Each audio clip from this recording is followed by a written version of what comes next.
In the quiet mountains of old Japan, a wise emperor stood upon a high wooden balcony, watching the village below. The mist hugged the rooftops, and cherry trees lined the paths like whispers of spring. He had ruled for decades, and yet something weighed on his mind. His people complained often of taxes, of hardship, of blocked roads.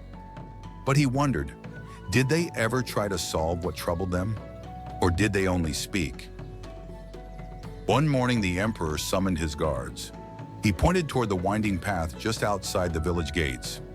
"Place a large stone there," he said, "and leave it." His advisors were puzzled. "Won't it trouble the villagers?" one asked. The emperor only smiled. "That is the point," he replied softly. "Let us see who walks the road, and what they choose to do when it is no longer smooth." On that same day, a massive stone was placed on the path. It was round and heavy, taking up most of the narrow road that led through the forest toward the market. Morning sun lit its rough surface. Birds circled in the quiet above, and the stone sat still, silent, unmoving.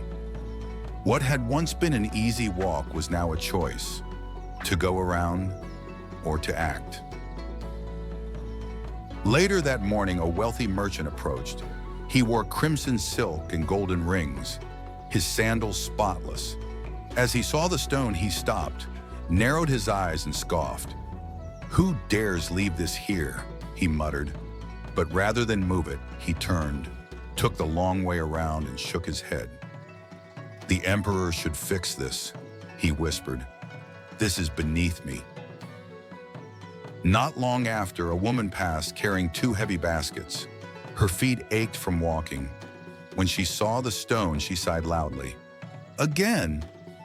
Always something in the way," she muttered as she stepped off the path, nearly stumbling on the uneven earth.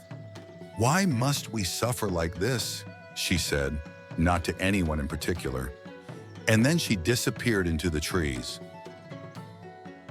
In the afternoon, a tall samurai walked the path. His armor gleamed and his posture was proud. He approached the stone with calm, looked at it, examined it. Then, without a word, he stepped to the side and continued walking. His sword never left its sheath.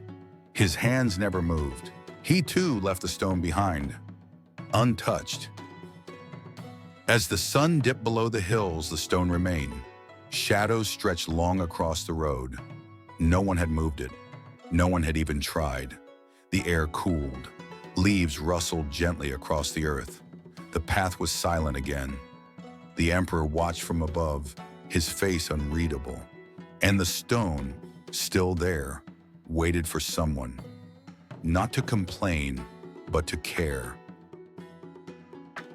Just before twilight, a boy approached the path. He wore a simple brown hakama and carried a small basket.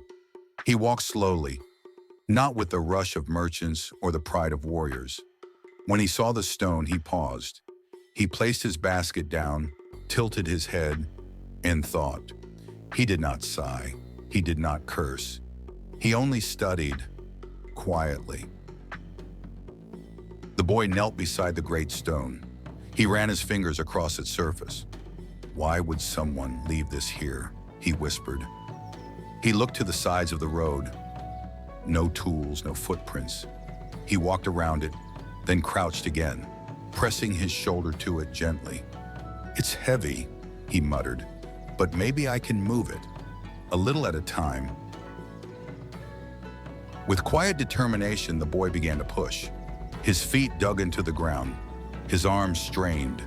The stone did not move at first, but he did not stop. He pushed again and again, breath slow and focused. His face tightened, but his heart did not waver. The forest listened, the wind slowed, and the stone, ever so slightly, began to shift. The boy searched nearby and found a thick fallen branch. He wedged it under the stone. He pressed, leaned, shifted his weight. The branch groaned, but the stone moved again. Just enough. Sweat trickled down his brow. His fingers were dirty, but in his eyes, no frustration, only focus. and with each breath, the impossible grew smaller. Finally, with one last push, the stone rolled a few feet to the side. Dust rose into the cooling air. The boy stumbled back, panting, chest rising and falling.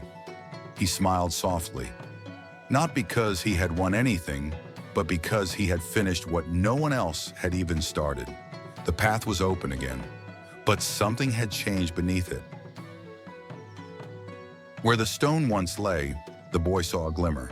He knelt, brushed away loose earth, and found a small wooden chest. His eyes widened. It was old but well kept. He opened it slowly. Inside, a scroll and coins. He blinked, surprised. This was no accident. This was a test. The scroll was wrapped in red thread. He untied it gently and read aloud. This reward is for the one who chooses action over words, for he who sees trouble and moves toward it, not away. The boy stared at the parchment. Then he smiled again, not for the gold, but for the truth. He understood.